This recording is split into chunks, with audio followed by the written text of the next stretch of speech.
put on the solar panel. And with the solar panel, I drilled 2 holes right here, and I fed a bolt through the block of wood. And what this allowed me to do was not mount the solar panel to the top of the roof, because, you know, I'd have to drill into the roof or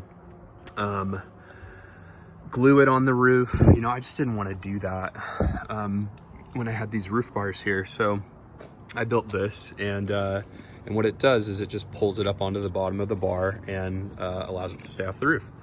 So I did one of those on this back left corner, and then I did another one on the front right corner. And then for the other 2 corners, I just used a wooden shim that goes right there and a piece of rubber, and it does a great job. That panel's rock solid on there.